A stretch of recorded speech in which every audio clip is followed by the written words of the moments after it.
Hello, Wealth Hackers, and welcome to the Truth About Real Estate Investing show. This is your host, Erwin Cito, and welcome. We have a special guest in Grant Cardone this week. If you're not familiar with Grant, he is the best-selling author of the 10X Rule, and New York Times, by the way, New York Times best-selling author of the 10X Rule, and if you're not first, you're last, as well as a sales trainer, speaker, and entrepreneur who has worked in the real estate and auto industry.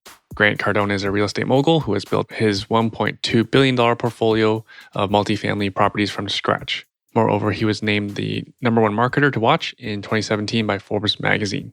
You know that saying how you can judge someone? You know that saying how you can judge someone by how they speak to their secretary? Well, you can see that in Grant. He definitely leads from the front, and I can see it in his people who work with him and that he's well liked. Grant will say people only like him because he makes them money, and he's definitely charismatic, funny, and witty. Other than hanging out with Grant, I was hanging out with one of Grant's lieutenants in Steve Spray. He's the host of Cardone University's Mastermind, and he's really cool. Steve used to be so broke, he secretly lived in a furniture store where he worked. Steve has since joined Grant many years ago when Grant's company was only 10 employees. Today, there are 175, about 10 years later, and Steve is extremely successful. We had lunch together. We did a bro workout. Steve did about 100 pull-ups. I think I did 45. I'm going to play the age card on this one, as Steve is somewhere around 10 years my junior. Steve shared with me how Grant personally coaches him and takes a vested interest in Steve's success, which is totally wild to have a coach on the level of Grant Cardone. And again, to be on Steve's level where he's still learning and he's still striving for that next level. And again, I don't know many people that are as successful as Steve. The experience of being around Grant and his people definitely expanded my mindset to think bigger. And I hope the same for you, the listener. It may not seem this way, but I stewed on these 5 questions I was asked to submit in advance. I've watched a lot of interviews on Grant and wanted to pull out the story that no one else has heard yet. Personally, this is one of my favorite interviews in his challenge, and it was fun from joking about Canadian modesty to next level multifamily investing in the hundreds of units. Grant's Cardone Capital manages $1.2 billion with that B, and that's US dollars in real estate. So he's definitely by far the biggest real estate investor we've ever had on this show. If you'd like to see Grant live in Toronto, we're bringing him all the way up from Miami, Florida. Not sure if he's taking his private jet or not. He'll be here on November 9th. And if you're interested in getting tickets, go to www.wealthhacker.ca and use the promo code THETRUTH, that's one word, to save 10% off the public price. There's also a link, in case you're having troubles with the promo code, in the show notes on my website at www.truthAboutRealEstateInvestingShow. And again, there's a link there that will take you to the promo code, so you don't have to key anything in.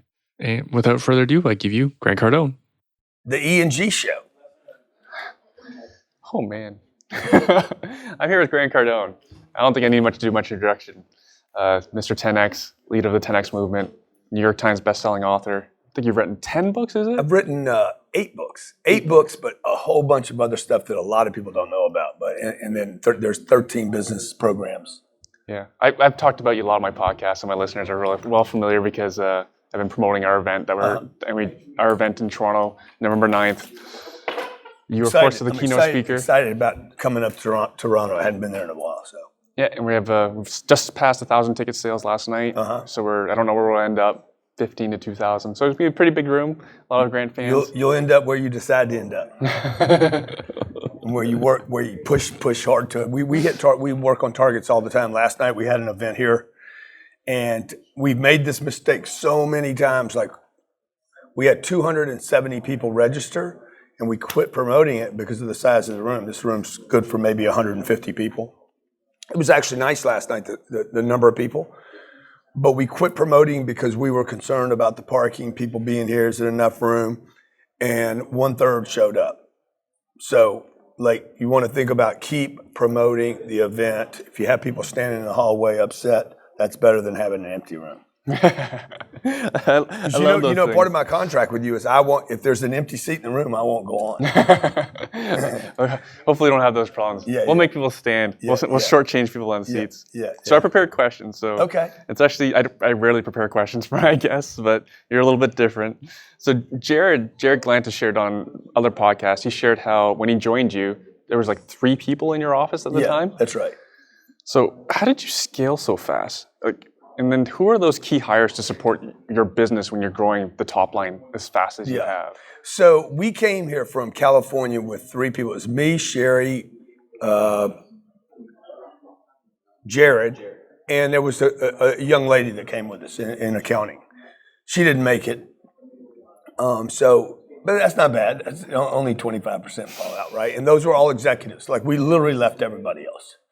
And the organization wasn't very big when we were in California. It was maybe 7 or 8 people, maybe 10. So the 3 key people came. We gave up everything we had there, houses, cars, left everything, and bam, came over here. Didn't know a person.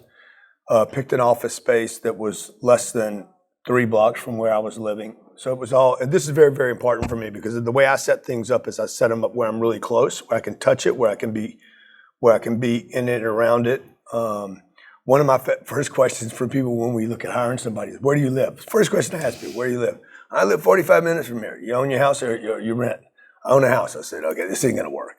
So, I mean, I can't not hire somebody because where they're located, but nobody wants to drive an hour every day to work. And you might say you want to do it in the beginning, but you're not.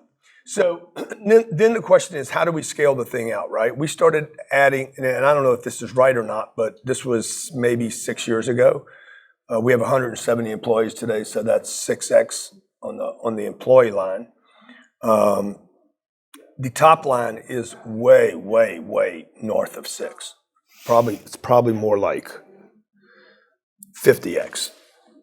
So when you hear people say, oh, people cost money and employees cost money, expansion's not good. The only way to actually have big expansion is with people. And so all great companies have a lot of people. And some of those people are not going to be productive. So my point about that is, you got to know going into the game that, like, you're going to get some superstars like Steve, which I didn't think Steve would even make it. Steve's from Indiana. We started advertising. We're hiring people. We didn't hire in Miami. The beautiful thing about coming to Miami was you hear people tell you can't hire here. There's a language barrier here. People are not educated here, blah, blah, blah. People don't actually live here. They just second home here. And so there's all these issues that make hiring a little troublesome. But we just looked at, this is our headquarters. This is where we're going to grow from. How can we hire? We asked good questions. How can we find the right people? And he came from Indiana. Dave came from Phoenix. We had a lady come in from Colorado. All over. I get people from Canada constantly. Can I come work for you? You figure the green card out, you can come work for me. But it's not my job to figure the card out. And so people come here without money. Some people come with money. Like, we don't lend people money, and we do not pay to move them.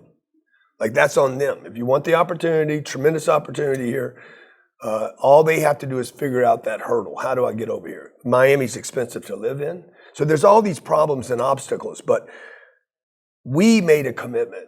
Hey, that's where we're going to be. We're not going to make any excuses for not hiring, not expanding. We're going to pay whatever it takes to pay, and we're going to figure out how to expand our reach so people want to work with us. Because you can't scale in 6 years. You can't do 50x if you don't have people. You just can't. 3 people, no matter how good they are, can't do that. So you mentioned opportunity, and you've actually mentioned this in other recordings where you actually said people don't like you. Mm-hmm. People like you because you actually make people money. And there's a whole bunch of influencers out there who don't make people money. And that's why I'm actually a big fan of yourself. Because I personally know people who've been through Cardone U and study your stuff religiously. Yeah. And they're like in their 20s, they're making 6 figures. Yeah. And that's why I'm a big fan of what you do, because you're big on results. What do you have to say about that? Yeah, so nobody, like the guys out there, my peers or my contemporaries, right? They're likable people. I mean, there's a lady, Kate's from came in from the Gold Coast of Australia. She paid $100,000 to have 4 meetings with me. The first meeting already paid for the event. Like, Gary Vaynerchuk is much more liked than I am. Mm-hmm. Like people, he's likable. He's a likable guy, right? Mm-hmm. He connects with people, and I'm not trying to get anybody to like me. I I have some things that have worked for me, and I went through a period of my life that didn't work, and I'm so adamant and so convinced that it's the wrong thing. Like the way I was brought up by a good family, good intentions. The way, and a lot of people are being affected with this message that save money, buy a house, go to college, don't take risks, diversify your investments, invest in retirement accounts, 401ks and IRAs. These are things that I'm so adamant, particularly at my age, so adamant about. That I take a position, and then people are like, "That's offensive to me," because it hits up against their it hits up against their thing. So I'll give you an example of that. Like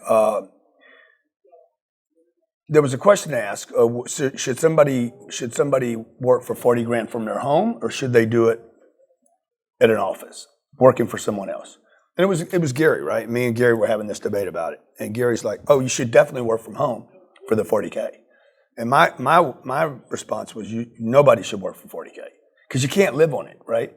Well, that is so distasteful to somebody that's making 40 or 50 grand a year. Mm-hmm. They're like, he just told me I'm not making enough money, and it's true. So it's not going to leave a nice impression on the individual. Now, the individual that hears that and says, "Oh, that's true. What am I doing?" And then I take them to 140 a year. They're going to love me in the end. But really, it's not that they love me. They love the results they got with me. I remember I was doing an event for a bunch of insurance agents in Dallas, and the average earner does $900,000 a year. And there was a guy doing $5 million.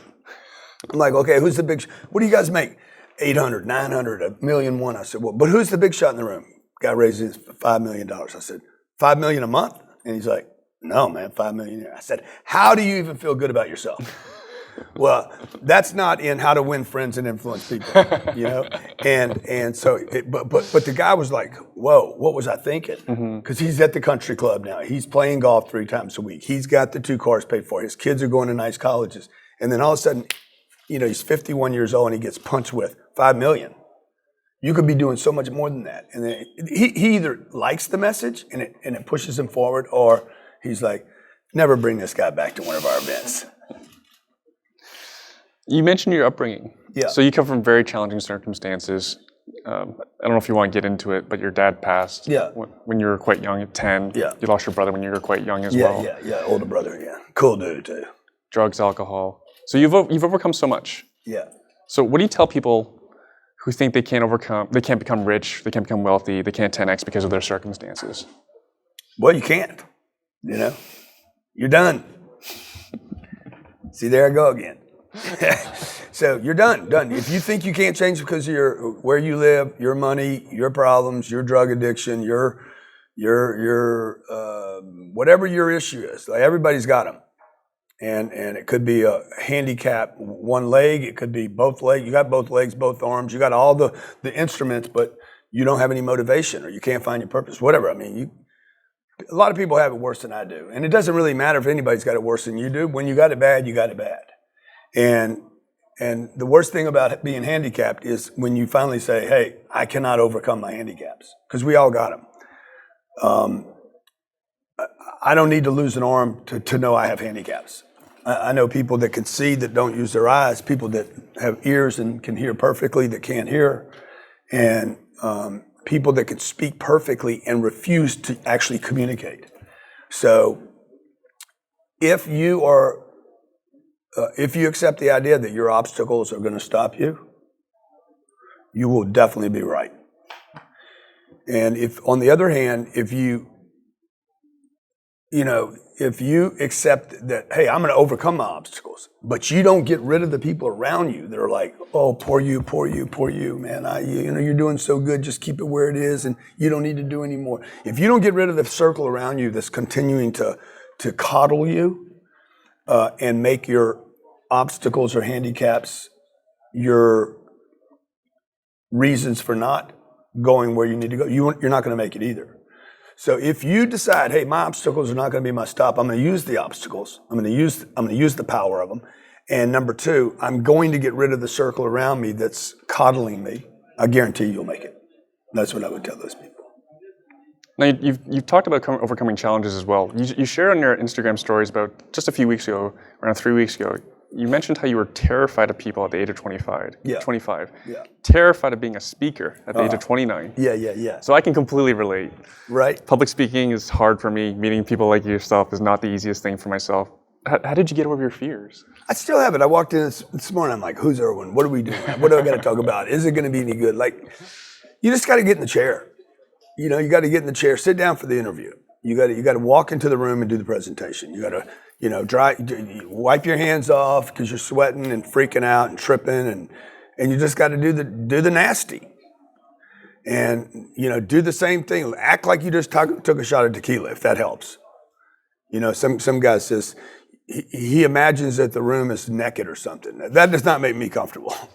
I got to tell you, speaking to a naked room, most of the rooms I do, I'm like, whoa, I don't want anybody naked.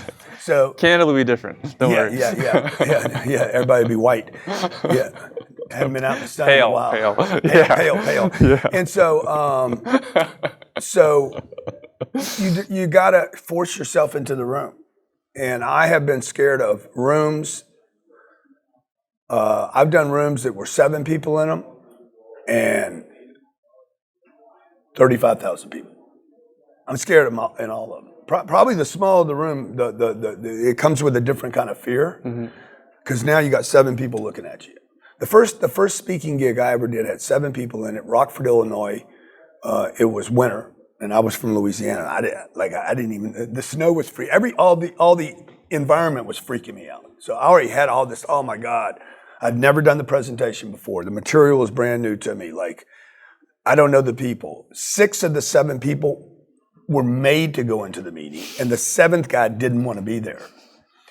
It was a plant. Actually, the whole thing was set up for me to practice, and I didn't know that. I didn't know they were all set up for me to present to. And I was terrified, dude. It was a room, maybe just like a little tiny conference room, a little office, and I had to sit there with a little round table in the middle. 3 of them are doodling, a couple of them are looking out the window. One guy's looking at me, you're full of shit. Like that's what I thought he was saying.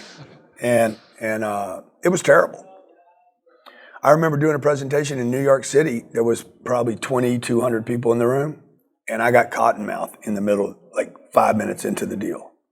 And I could not find water anywhere, and I literally could not move. My mouth was so dry, I could not move my mouth. So, I know all those things could happen at any given time, and you just got to keep showing up. Because nobody that was in that meeting in New York or Rockford, nobody's thinking about that today. And if they are thinking about me today, they're like, I always knew he'd make it.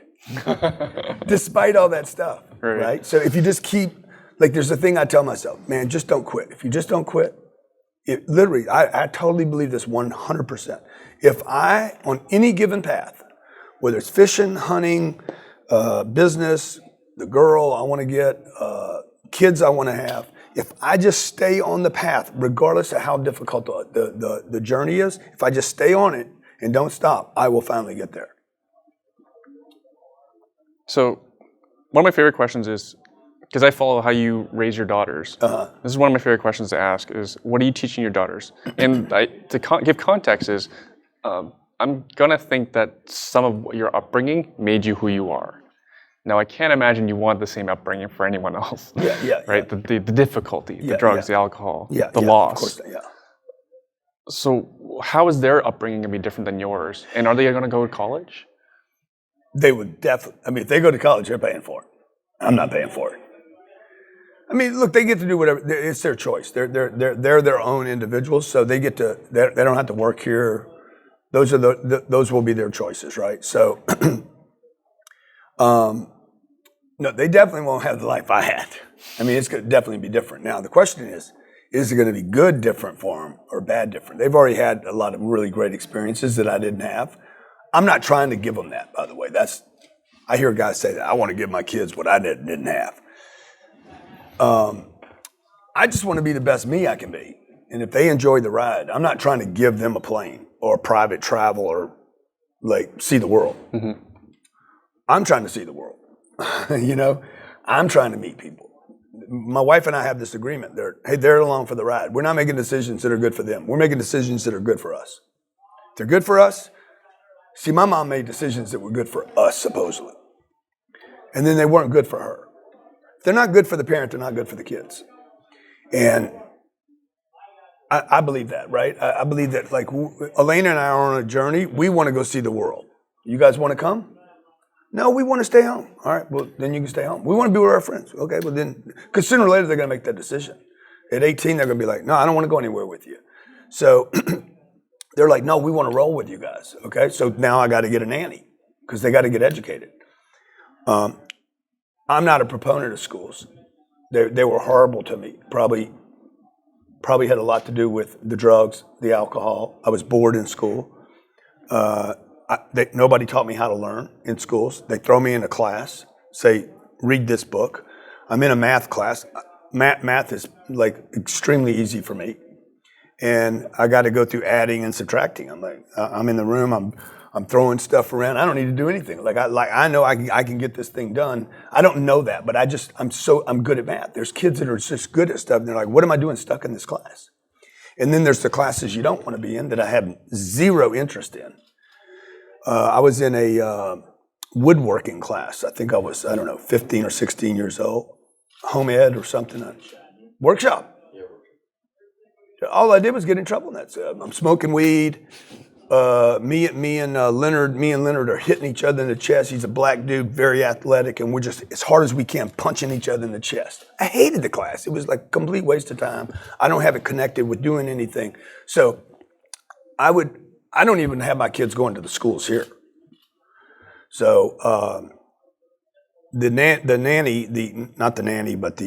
homeschool, she's like, well, what do you want to make sure, because she was getting all nervous. She's like, what do you want to make sure they learn? I said, look, I want my kids to be able to walk into a room.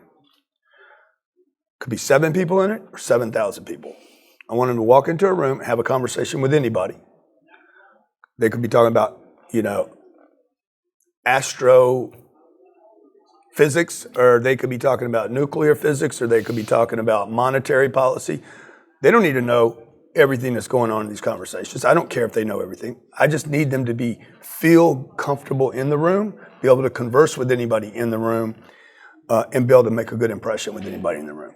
And because they're going to hire nuclear physicists if they want, right? We're all going to go to somebody professional for help. But I don't want to stick them in it. If they want to go to college, they can, but I'm not going to stick them in that deal. And I'm not going to even stick them in the 12 years of school. Mm-hmm. So, because for me, it's so slow. My kids have the most trouble when they get bored. When the people around them can't keep up with them, mm-hmm. then they start not liking the environment. I understand that. Sabrina's extremely fast. And so the people, like her nanny right now, is having trouble keeping up with her. So when the nanny goes slower than the kid's going to be like, I don't like this, mm-hmm. right? If you've ever been forced to slow down and you wanted to go faster, you didn't like it. You see kids do this. They're being held all the time, and they want to play, and they want to run, and they want to jump, and people are holding them, and they start wanting to fight. Like, I want to. So we treat our kids very adult-like. Sabrina said today that she didn't want to be a kid anymore. I said, okay, good. I'll make public announcement, everybody. Sabrina is no longer a kid. I told everybody in the house, Sabrina is no longer a kid. She is now ready to be an adult. Go to work with me. She's like, huh? I said, let's go to work. Put your clothes on. Let's go to work. Oh, no, I'm not ready yet. How old? She's 10. 10. Yeah. So both of the kids have spoken to big rooms. Yeah, I was there in Miami Stadium. Yeah. I mean, do you remember their speeches? Yeah, I remember. Yeah. I was crazy, like, man. We were all freaking out. Like, whoa. Yeah. I mean, an 8-year-old walked out. She was 7 at the time. Scarlett walks out, wrote her own speech. Didn't practice it with anybody. I said, let me hear it. She's like, I got this. Right, I got this. Like, she's a killer. And she walks out, man, just killed it. Yeah, she killed it. Killed it. So she got the biggest ovation. Yeah, bigger than mine. She definitely got one of the biggest. She killed it. Yeah. She killed it. Yeah. And I didn't pay her, so we might have her back. Yeah, give her something to sell next time then. But it's interesting because her message was, I said, just tell me what your message is. She's like, my message is the difference between quitting, stopping and quitting. She's like, sometimes you can stop because like I'm just not ready yet. It was about climbing walls. And she realized that one day she stopped. She's like, I'm just not ready to go all the way to the top. But she's like, that doesn't mean I'm quitting. And it was a really nice thing, you know. So they're hearing me talk all the time in all my lives, and they hear Elena talk. It's rubbing off, you know. We'll see if it's good for them or not. I don't know. Is that something you're encouraging, the resiliency? Well, I'm not really encouraging anything. I'm like, they're just watching, right? So you become what you see every day. Like you're not going to shake. It doesn't mean you're going to adhere to the lessons. My dad was a stockbroker, you know. I didn't become a stockbroker. I don't think he wanted to be a stockbroker because he was shopping real estate on the weekends. I'm like, why you? I know this today. I look back and say, I wonder why we were driving around looking at houses on the weekends when my dad's a stockbroker. If you really love being a stockbroker, then you should be studying stocks on the weekend. That's what Warren's doing. A lot of financial planners do that too. A lot of financial planners do that too. They tell you to do one thing and they go buy real estate on the weekend. Right? So that's what I want to do. I want to see what people are doing, not hear what they say they're doing.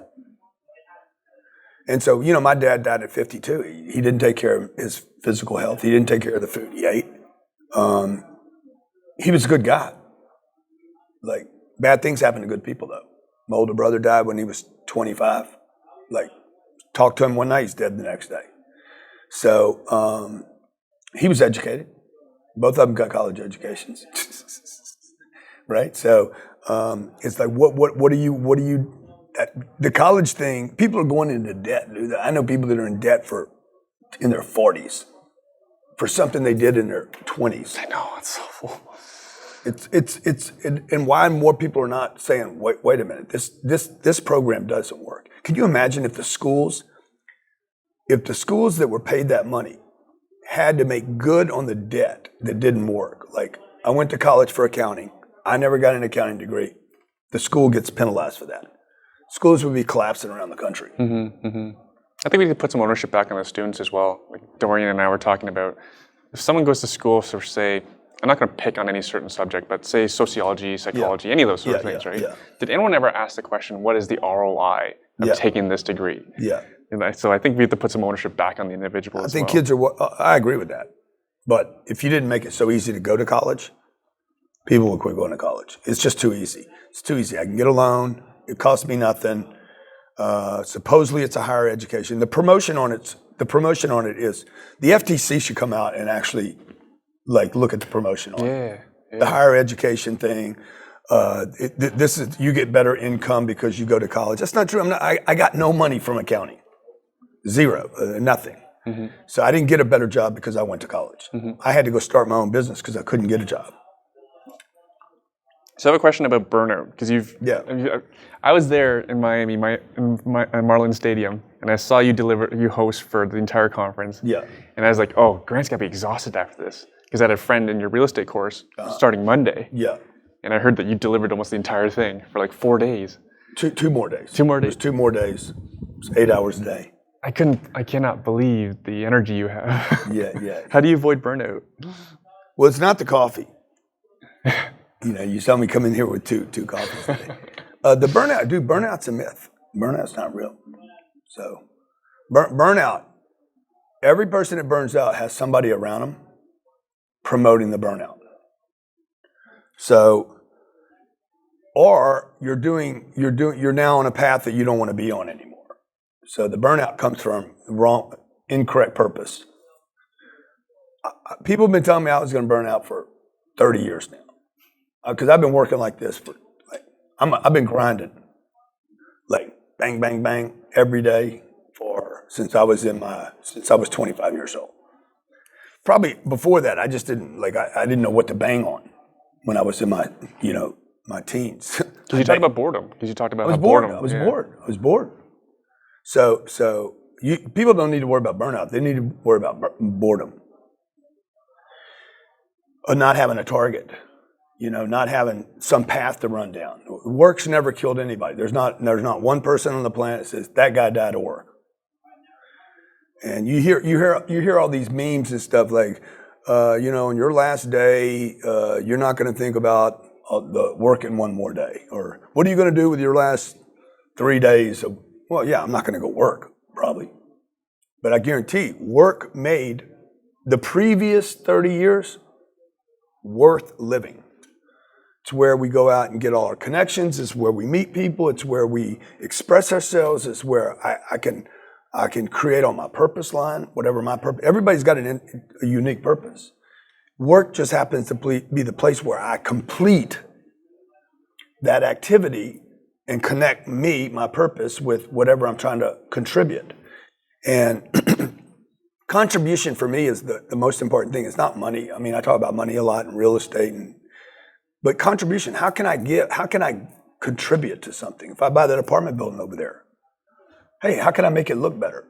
How can I make it, how can I make money, but how can I make it look better? I'm trying to express myself. I'm not an artist. I'm not Sylvester Stallone. I'm not an actor or a director or a producer. But I could go buy that piece of real estate, or I could buy this office building and make this office building look good. People were in here last night. They're like, oh my God, this room is so nice, and people can learn stuff here. Community came here. It was free, completely free. People came here. Mm-hmm. We educated them. So what does that do for me? It keeps me on my purpose line. It keeps me excited. It was 8:15 at night. I came back from my house. We were having an event here, and I finished the event. So gives me purpose. And when I don't have things to do, how many of us have been on a vacation? You left Toronto, you went down to the Antigua, and you're 2 days into your vacation, and you're like, man, when's this going to be over? Nothing to do. You know, people that can't wait to get back to work on Mondays. Then there's other people like, oh God, I don't want to go back to work. Right. Your purpose line's screwed up. Yeah. You're not in the wrong job, by the way. It's not that you're in the wrong job or the wrong space or the wrong industry. You don't have the purpose lined up with what you're doing at that moment. So when I line my purpose up, I'm not always able to do this, but when I can line my purpose up exactly with the thing that I'm doing today, the why, mm-hmm. with the what, I'm not burnt out. I didn't have enough time. Right? Then on those days where I'm like, I'm not all lined up, it's like 2:00 in the afternoon. When's this taking in? I'm exhausted. Oh my God, I can't wait to get out of here. So, just money does not solve that issue, you know. And money can give you. I mean, I know people with a lot of money, nothing to do. And then you got Elon. Elon's like, let's change cars. Let's go to space. Like he can't get enough action. Yeah. Right? And so it's like he's lined up with some kind of bizarre, crazy purpose. Yeah, big thoughts. So that's what keeps me motivated. That's what keeps me from being burnt out. That's incredible. Yeah. I'm impressed. I wish Starbucks could help me, but they can't. Because I mentioned off camera, when I saw you do 15 pull-ups, strict pull-ups, there are good ones too. You went full extension. Yeah, exactly. Well, I knew I was on camera. I got to do it I right. Immediately went to try to do 15 pull-ups, and I got there, but it was hard. Yeah, I'm 20 years younger than you. Yeah. It's not easy. And you don't have the physique that I have either. See why people don't like me? So obnoxious. Speaking of people that don't like you, Canadians are especially modest. Yeah, they're very modest. Yeah. Very. I was reminded of that when I was in Australia, by the way. This tall poppy syndrome. Okay, so the humility. I got to be humble. I got to be quiet. Right. I got to be reserved. But why do you guys like Americans so much? Because we ain't. You're successful people. Yeah. And again, for me, the flash gets my attention. Uh-huh. But I'm actually surprised because when we're promoting the event, people are like, why do you show your cars? Why do you show your jet? Like all these sorts of things. Yeah. What do you say to people like that? Well, the jet's just kind of hard to hide. We tried to hide it. We went out and got a big tarp. We were going to cover it. Couldn't find a tarp big enough. Look, God loves a show off. Look at God. God is a show off. Butterflies. Okay, 17 million varieties. Humpback whale. Pow. He goes from this to that. Resurrection.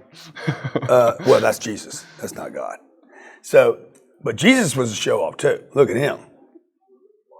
Walks from one place to another because nobody would listen to him. He's like, I got to go someplace where people would listen to me.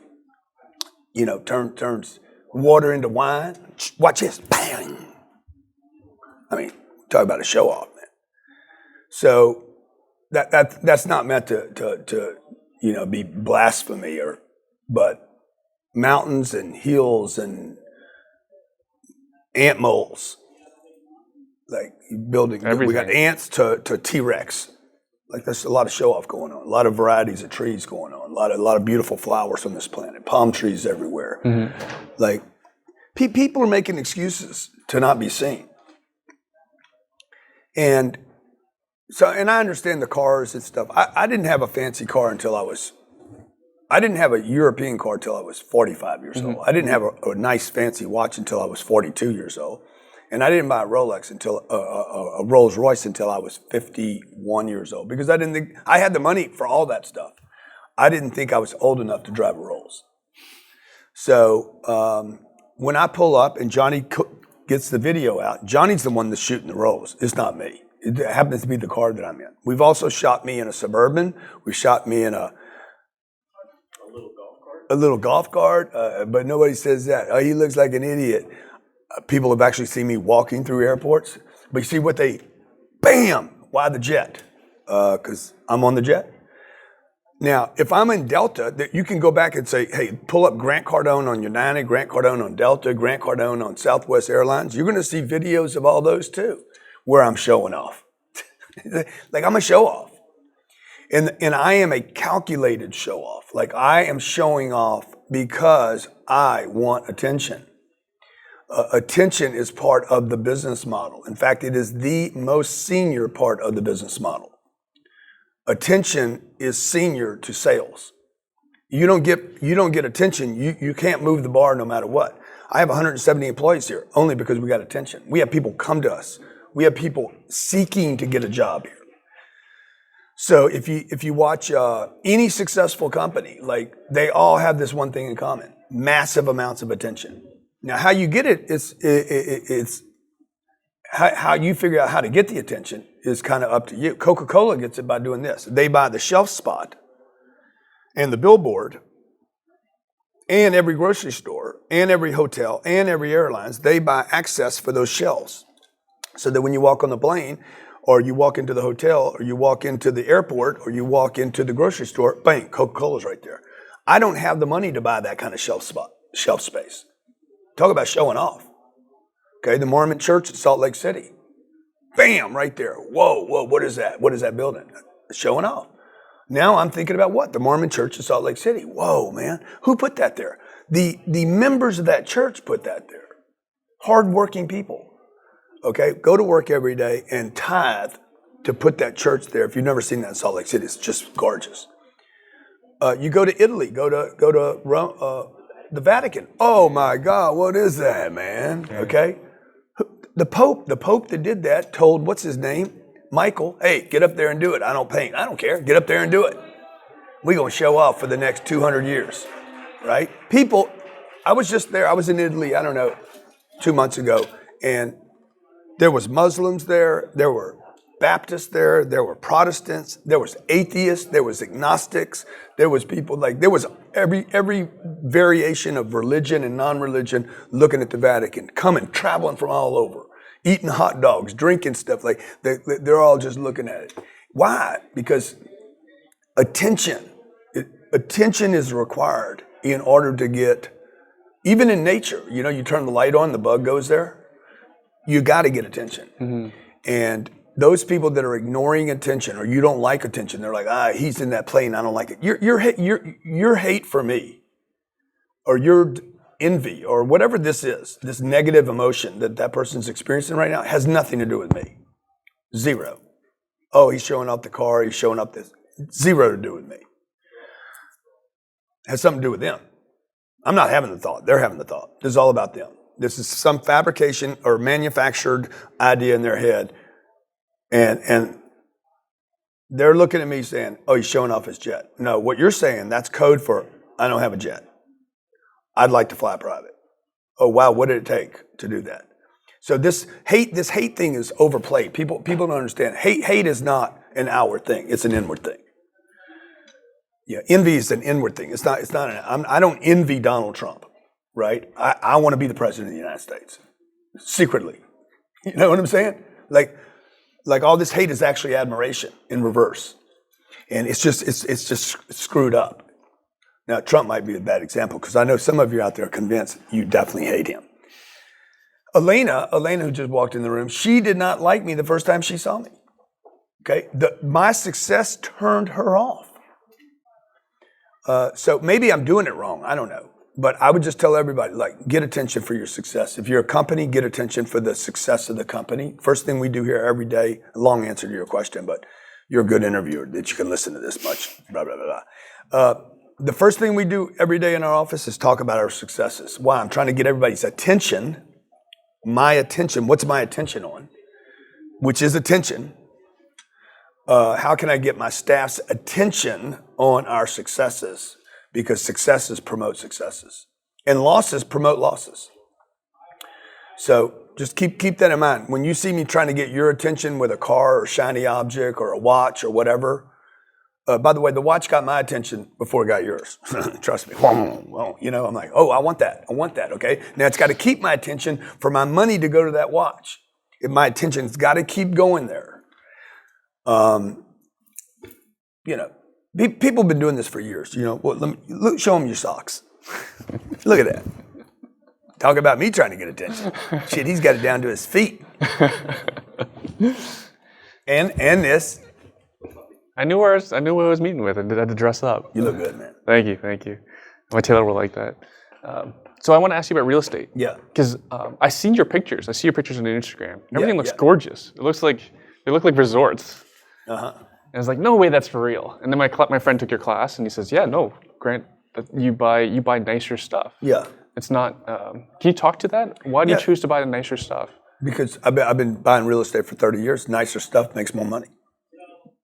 So I was brought up. I bought in the beginning cash flow. Like I bought whatever paid the most cash flow. Like it didn't matter what it looked like. Once I got over the fact that I wasn't going to live there, I'm like, okay, I'll buy it. Let's go. I'm buying something for, my first deal was $1.9 million. I'm like, I'll put $350 down. I'll make 10 or 12% on my money. It's good. It was a nice place actually, but it's not what we're buying today. Do you still have it? No. Oh. No. I sold it. I wish I wouldn't have. But it was still too small. The problem with the smaller deals, the smaller older deals, is you're selling to smaller people. I'm at a place where I want to sell to the big boys. And the reason I want to sell to the big boys is because the Goldmans, the Blackstones, the top apartment owners in the world, the life insurance companies, that's who owns the kind of real estate that I buy, are life insurance companies. They are going to buy big deals. They're going to buy this building behind me. I'm hunting. I'm trying to take this thing down. It's a pretty nice building. It's very nice. It's this building across the street. The rents are probably $2,200 a month. I mean, the location's ridiculous. So I know who's going to buy that. And a lot of real estate investors, even seasoned real estate investors, they don't understand. They keep buying the junk. Okay, junk goes back in the cycles. It tends to get lost in cycles. Number two, you can only make so much money on junk.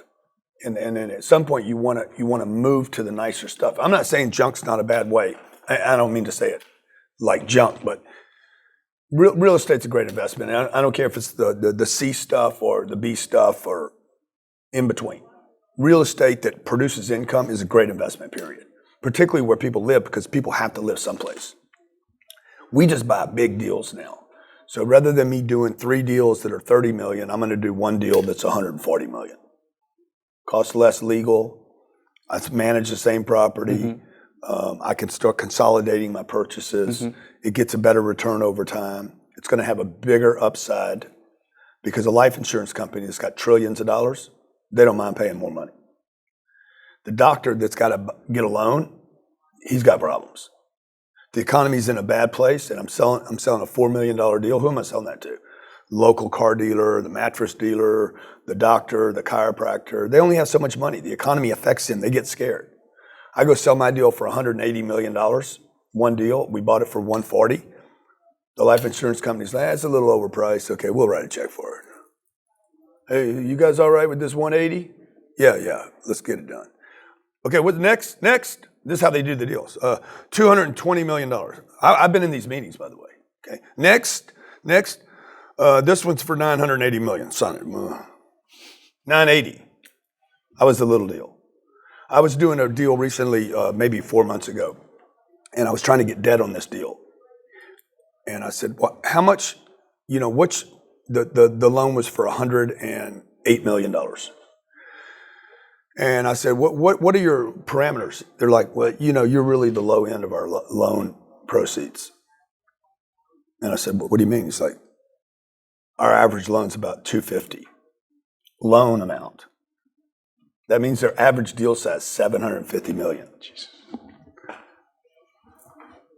Like I felt like a booger or something. Like, get off the table. Right? I was at the low end of the deal at 108. So it just changed the way I was thinking. I was like, what am I doing playing down here when there's this whole other level up here that anybody can get to? And I didn't know for 25 years, I didn't know that I could actually play in this level. But you can, because nobody's playing there. So that's the whole thing, as we wrap this up, it's what I'm going to bring to Toronto when I'm there is about a bigger think, about, hey, let's think bigger. Let's think global. Quit thinking about your postal code and just your market, and start thinking about, how can I actually get some income from over here? If you're in Toronto, how could I actually target Winnipeg or Calgary or drop down into New York? How could I actually start getting some of that? How can maybe I do business with China? China's coming over. Like, if it wasn't for China, you wouldn't have Vancouver. Yeah. The Vancouver marketplace, right? So you wouldn't have, if it wasn't for India, you wouldn't have a lot of the population of Toronto. So like, those people are thinking about coming in. How do you think about in Toronto, how to go out using social media? One of the things I'll be talking about is how to build a brand, a massive brand. 7 years ago, I had no followers on Instagram and 4,800 followers on Facebook. So we got 6 million followers on Facebook now and 2.4 million on Instagram. A YouTube channel's got 1 million followers on it. Those are global distribution networks, available to everyone, cost nothing, but nobody knows how to use it. So that's one of the other things I'll be talking about there. And you're excited to come to Toronto? Dude, I can't wait. Can't wait. I'm leaving Brazil to come to Toronto. That's a tough trade. That's a tough trade. That's a tough trade, okay? I got my bathing suit ready for Brazil. We're going to be out on the beach. I'm going to be laying out, getting my tan on, drawing in my abs with my little eyeshadow thing. My kid taught me how to do that. So, Grant, I want to say thank you so much for doing this. Okay, can't wait to be at Wealth Hacker. Yeah. Okay. Can't wait to have Elena as well. Elena's coming? Yeah. Okay. Toronto. And so I promised Toronto, number one, I promised to come there and blow your minds. I promise to deliver at levels that are going to just like.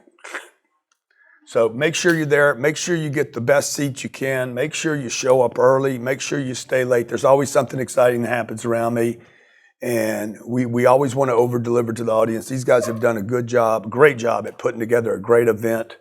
Make sure you're there. Bring your family. Bring your mom, your dad, your uncle, your aunt. Like, bring your family. Bring your network. Bring the people on your team so that everybody gets the same message. I haven't been to Toronto in 2 or 3 years. So we don't get up there a lot because I'm extremely busy. We did 13 other countries this year. Like, I leave there, I think I go to Dubai. I go to London, Dubai, Istanbul, Kosovo, and then we continue on a tour. So take advantage of this visit to Toronto. Yeah. Learn to be successful. Yeah. 10X mindset. Yeah. 10X everything.